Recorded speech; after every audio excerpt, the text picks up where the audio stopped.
tonight with our guests, Geoff Hoyle, Richie Gold, and Bob Saget, some of America's brightest comics, and who knows what else. Now, here's your host, Bill Boggs.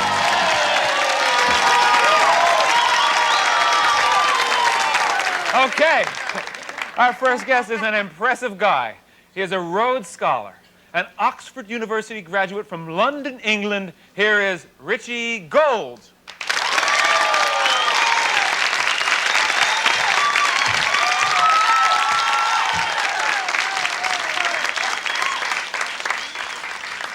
So how's everybody doing? I'm happy to be here tonight. I gotta tell you something, you know, I haven't always been a comedian. At one time, I taught in the New York City school system. Yeah, I was a speech teacher. I had a lot of famous students. I taught Sylvester Stallone how to talk. I thought it was crazy. I even talked like this as a little kid. For Halloween, I'd walk up to some guy's house, I'd say, trick or treat. Guy would give me his wallet, his car, his wife. I had so much fun growing up, too. I'll tell you something. Tough school I went to was predominantly Italian, black, and Jewish. Tough place. Just to be on the safe side, I not only wore my Jewish star, I also carried a set of rosary beads and the Temptations album.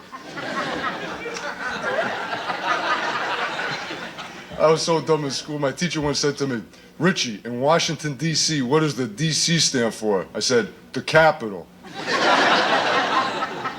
Math class, I was even worse. My math teacher once said, Richie, how many ounces in a pound? I said, I don't know, I only buy in kilos. Thank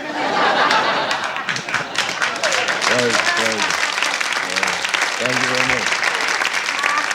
Thank you. And I always wanted to travel as a kid. In fact, recently I just got back from Europe, and I'll tell you, every country I've been through, I realized you all have ambassadors. Like France has an ambassador. Come to France, see the Eiffel Tower. England has an ambassador. Come to England, see the Queen. So I'm thinking in America, every state is the size of most countries. So why not have an ambassador from every state? For example, the ambassador from New Jersey, Bruno Three Fingers Finelli.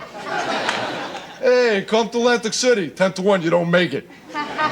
Or the ambassador from Mississippi.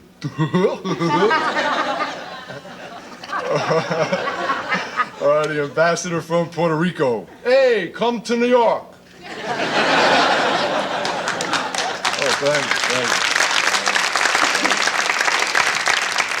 Thank you very much.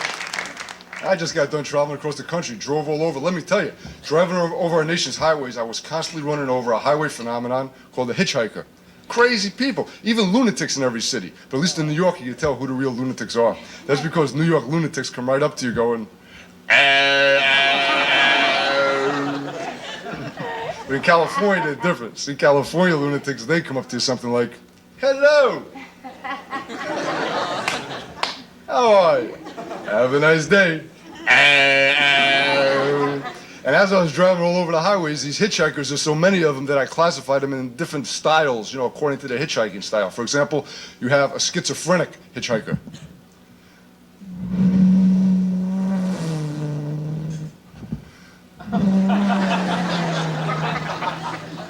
Now this guy's followed by, wait, it's gonna get better, wait a minute.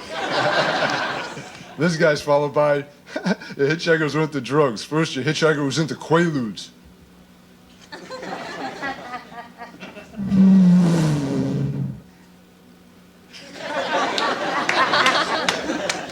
Now this guy's followed by a hitchhiker who's into speed. Now, for you folks who pick up hitchhikers, this is a little game you can play. Next time the hitchhiker gets into your car, don't say anything to him for about 10, 15 minutes, then casually turn to the guy and go, Thank you very much.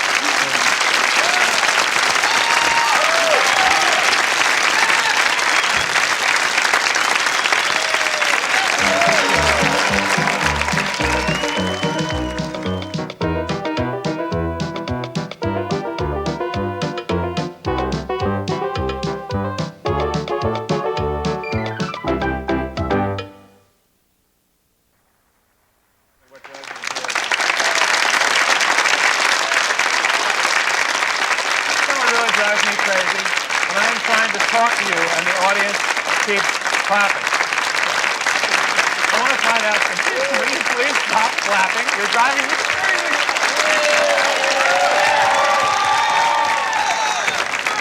You did that on purpose. I want to find out pet peeves. Who would like to tell us what somebody's pet peeve is? Something that really drives you crazy. Yo? Yo, Bill. Oh, yo, stand up. Hi. What's your name? I'm Frankie from Paramus. Frankie from France. What's your pet peeve? What drives you crazy? I hate people with bad drivers. Why? What do you mean by that? Well, like people who like go through green lights, in intersections, like me personally, I don't really stop all the time at like red lights, and like when people go through like a green light, like they could get hurt or something. But you're supposed to go. You're supposed to go through the green light is the go part, and the red is stop. Oh yeah? That's right. What else annoys you about driving? It's a New York taxi driver, I think. Yeah. What else bugs you? Well, like the other day, I was pretty like wasted, and like I was going up like the wrong ramp on the highway. Why were you wasted? Like the doctor gave me like a prescription for stuff that I wasn't supposed to. So, and where were you driving? Where were you driving again? Oh, so like I went up the wrong ramp, on the highway, and like all these, like I knew it was like the wrong ramp, like when I got to the top, and like people like blinking their lights at me and stuff, like I don't know I'm on the wrong side. That'll affect your vision, right? Sure. I mean, it's just people. They're like dangerous, out there, the way they drive and stuff. Do you use your horn much? Yeah, as much as possible. My high beams too, Like if somebody passes me, like they shouldn't do that. So I get right behind them and like give them my high beams, just so they know, Like what kind of car do you drive? What? Stay with us here. You're still on your feet, right? Yeah. I drive a. Good. I can't remember. That's all right. Have a seat. Thank you. I just want to say like hi to my girlfriend Sally. And Adrian, probably. Yeah. Too. Well, she's not really my. All right. Have a seat, buddy. Oh, okay. Thanks a lot. All right. Now look.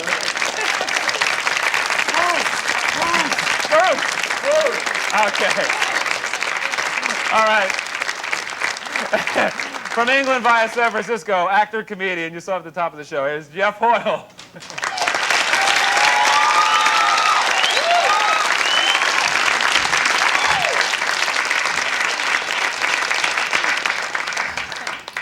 I have 3 small children, and I've often wondered what it would be like for a toddler if the toddler spoke like an adult. So let's take a situation where you have a toddler coming to dinner with another toddler, and they're acting like, so after the initial greeting, the conversation would go something like this. Oh, good evening. Come in. I'm so glad you were able to come. I'd like you to meet my mother. I'll be sitting on her lap for supper. Perhaps you'd excuse me for just one moment. You see, I have a load. Maybe you'd like to amuse yourself by looking at some of my more recent artworks. This one over here is rather interesting. This one here is acrylic on formica. And over here is a little something I dashed off before you arrived. This one again, untitled. Indelible magic marker on highly polished wood. Well, excuse me.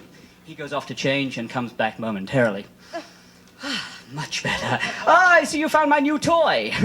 No, I can't quite do it yet myself. It's a little difficult. But it does have some rather lovely surfaces to suck. There's one thing, though. I must warn you. It is my toy, and anytime you have it, I'll probably have to take it from you. Well, shall we go in? Would you care for the booster or maybe the high chair? No, I'll just kneel here until Mother comes. Well, perhaps, would you like to bang a little? Or maybe you prefer to gouge? The food. Excellent. I'm always telling them they constantly do it. They constantly serve the rice touching the vegetables. Well, shall we?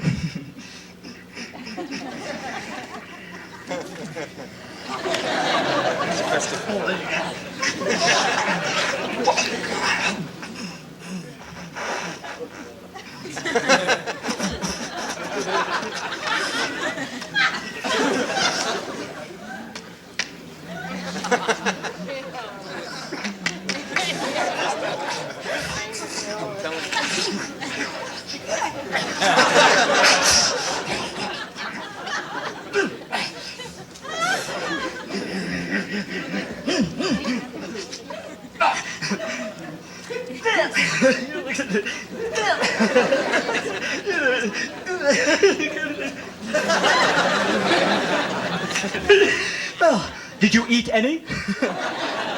No, neither did I. Well, shall we get down and wipe our hands on the sofa? Or perhaps you'd like to climb up into the lap of an adult who's still eating?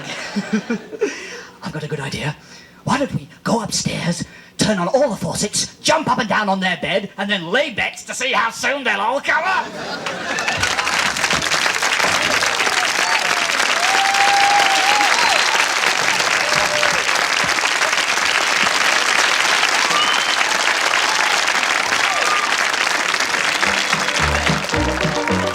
Coming up next, Los Angeles funny man, Bob Saget.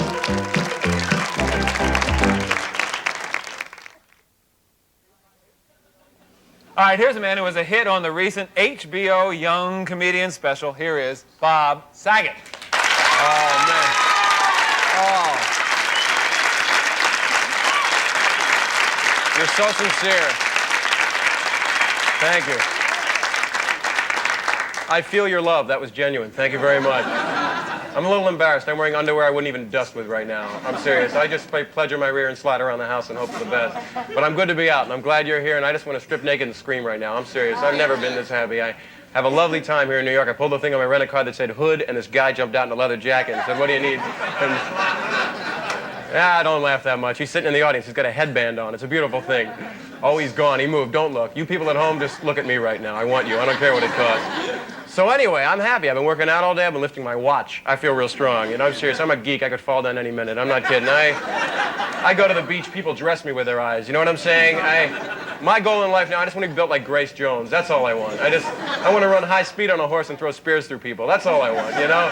I don't have much to ask for. Most guys have more hair in their chest right here than I have in my whole body. You know, it's like they're macho and a stud and I'm a geek and a nerd, and it ticks me off. It really does. I have a lot of hair in my chest. It's just clear, you know? It's kind of like Chinese noodles. Actually, when I want to be real macho, I have one of those snap-on hair dickies I just kind of put on here, you know? One of those Velcro jobs, you know? No, don't applaud. I can't deal with that. Actually, I try to be macho as often as I can. This is a true story. A lot of comics say this is true. I swear this is true. I didn't mean to swear. I was driving, and these two guys were tailgating me in a van, and I got annoyed, and I gave them the driver's high sign. And I think you know what that is, okay? I won't do it. It would satisfy too many people right now. So I'm driving, and I don't know why. I geeked out so much, I became macho. It's like geek times 3 equals macho. So I pulled over to the side of the road, and so did these two guys in the van, right? And it was the two guys from the movie Deliverance. I'm not kidding. These guys, they were annoyed at birth, whoever they were, right? They had snap-on teeth and down vests and Texaco caps. It was an unbelievable moment. And when I'm feeling like the Michelin Man, these guys look at me, they see goober, okay? So they come over to my car, and one of them comes over and he looks at me and he goes, "Hey, buddy, what religion are you, huh?" And I said, "I'm whatever I have to be to stay alive right now." And I had him over my house and we played Twister, you know? So you can make friends, damn it. It's important to make friends. My parents told me when I was a kid, they said, when you grow up, not everybody is going to like you. And I said, I need names, okay? Give me a list. That's why I like traveling, because I meet a lot of people. I kiss up to anybody I can. I really do.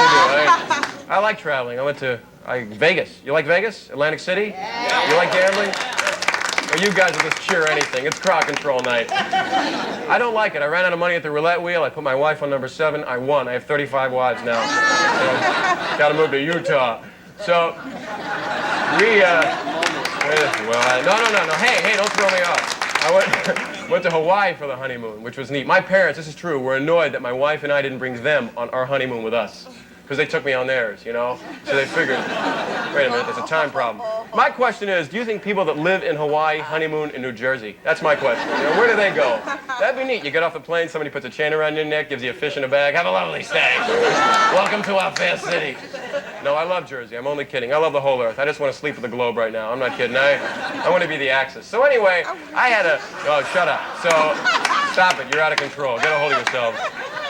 I like traffic. I like customs. I like leaving the country. I demand to be strip searched when I go through customs, you know? I need human contact. Okay, you found it. I got a gun. So, you know what I like? No, stop it. There's no time. So, I like honey roasted peanuts on the plane. They're delicious. You hit an air pocket, they shoot out of your nose, they put a hole through the window, people go flying out. My problem is I've been drinking too many diet sodas that still have saccharin because I'm trying to kill this rat I ate a couple weeks ago, you know? No, that's an animal cruelty joke. I hate that because I love animals. I went to Yellowstone Park with my wife, and it was, who's been there? A lot of people? Don't even respond. So I went with my wife, and we're driving through the park, and a sign on the side of the road said, "Danger, moose crossing," and she saw the sign, and she locked her door. Like a moose is going to come over to the car and go, "Okay, babe, you're with me now, okay? Let's go." She won't be lonely now unless I'm wearing snap-on antlers. It's a real problem, you know? Okay, I'll be Bullwinkle. So I saw the worst zoo. I was in Santa Barbara. They had such a small zoo. They had a goat with interchangeable animal masks. You know what I'm saying? It was like, "You're an elephant, Lenny." And where else? Oh, I saw the worst thing. Don't ever do this. I know some of you people here will. I went to the State Fair in Texas, and they had a duck and chickens, too, in these cages, and you put a quarter in, and they shock this little duck. I think they shock it, and they flash these lights, and it bangs its head against this little piano. And I couldn't take it. After 75 cents, I said no more, you know? I know when to stop, you know? And that's right now. You've been real nice. Thank you. Thank you. Thank you. Thank you. Thank you. Thank you very much, sir. Try talking faster next time. I know. I can go to speed up. That's my natural adrenaline. Now listen, you are a newlywed, right? Yeah, 3 years newlywed. What'd you get us? Did you get us a gift? Well, yeah, I'll mail it to you. It's I still in the mail, as a matter of fact. But you went on a honeymoon. Where did you go? We went to Hawaii, and we were looking for you. We had it. I went to New Jersey. But anyway, you brought along some actual tape of your I have wedding? videotapes of the wedding, which was in Philadelphia, which is a beautiful town, but not as nice as New York City, damn it. So, all right, well, why don't we take a look at the wedding, and you can tell us what it's I like. have videos of the wedding. We missed it, correct? That's correct. Anybody here at the wedding? Most of these people were there. We set up bleachers for them. All right, here we are. Here we are. This is it. Mazel tov means I stepped on glass.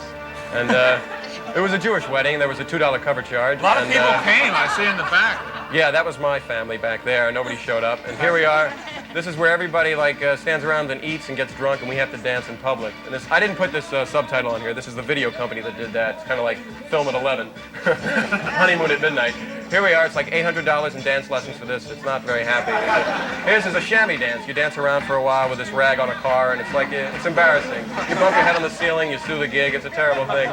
Here I am. This is where we're dancing. Everybody's eating, enjoying themselves. We have to dance like a couple of geeks. That's my wife. She's shorter than me. I'm nuts over her. And here's my cousin. She's it's like, this is Uncle Sid. He can't hold down solid food. This is a terrible thing. Don't even look at this. This is offensive. There it is. I don't know who this man is. I have no idea. This guy's just a sleeping leprechaun in the wedding, right? This is the line to the bathroom right here. This is the armpit hustle. It's a new dance. That guy's up now, the guy in green. And this is a very exciting dance. It's kind of like people flash each other. This is the cake cutting, a very traditional thing. It's my mother-in-law's hat on top. This is the cake. This is the cake snorting, is what this is. Finally, and this is the bouquet throwing. There was like a lead weight in that thing, and it knocked my sister cold for like an hour. It was a very embarrassing thing. Then she grabbed the bouquet, real class act. This is the garter ceremony, a very popular thing, and you pull the garter off, and I kind of put it on, and then I wore my wife's cool-out ensemble a little later on. Kind of an exciting thing. It was weird. It was my mother-in-law's garter, and it was like greased. I don't know what was going on here. I don't know. It was here I am just geeking out, trying to throw it, not having any luck, and I finally snap it back. The bad thing is her father caught it, so he's got to marry my sister now. So here we are kissing. Just we really care about people in public. In fact, we can't kiss like this unless there are people in public. We set up a cut for a wedding. Thank you. Get married every year. I'm going to. I'm going to keep getting paid. Okay, don't go away. We'll be right back. Everybody.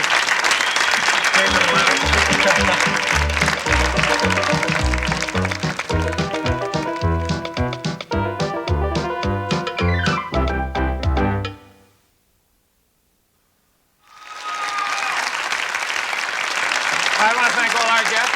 Geoff Hoyle, you're wonderful. Thank you. Richie Gold, Boggs, Saget, and of course our announcer, Mark McEwen. You came in from the coast to do the show. How was the trip? It was beautiful. I have lag right now. What's lag? That's Margaret Hamilton rode by the window on a bike. You know, it was like carrying Toto on a basket. Sing to me. I don't care what it costs. How about getting up here to this? It was amazing. I took that bus. It's like $4. And I got on it, and they said, we make 3 stops, Penn Station, Grand Central, and some other place. And I said, which one's closest to the studio? Yeah. And everyone on the bus laughed at me, and then they sang a chorus from West Side Story. It was very uncomfortable. It was, I'm lucky to be alive. I started singing Just Play It Cool, and I'm a jet, you know? You were great on the show. And you travel around a lot, don't you? Well, I'll tell you, my most favorite place in America is the Midwest. I love the Midwest. In fact, I went to college in the Midwest. Really? You probably did pretty well there. I went to a small Midwestern university. It's called Bob's College. A small school. I was only a student, me and Bob. What did you study while you were there? Well, you know, it's funny. When I first started college, I wanted to be a psychologist. By the time I finished, I wanted to be a patient. My psychology professor once made a statement. He said, men of high intelligence prefer women with small breasts, while men of a lesser IQ prefer women with large breasts. I've heard that, actually. Like, you've heard that, haven't you guys? I don't know what you mean. Yeah. Well, all I really could say about that was, duh, yeah. I think I It would have got... been funnier, but she interrupted me. I was on a roll. Wait a second. I think it's time for a joke from Mark. Oh no. Yeah, Frank Purdue prefers smaller breasts. I don't have a joke for you, Bill. No? Although I was at your wedding though. I saw myself dancing in the back. I didn't know that was your wife. Yes, it was, and I'm a little offended what you did with her. Just knock it off. If you call my house, she'll clear the whole thing up for you. She was beautiful though. Yeah, it was a wonderful I'll meet you at wedding. the salad bar at the nearest Sizzler. Was it catered at your wedding? Yes, it was. It was a beautiful thing. We had a whole trout baked bean. I feel like there's like... Do you have any chicken there? Yes, we did. We did the Paul Fan.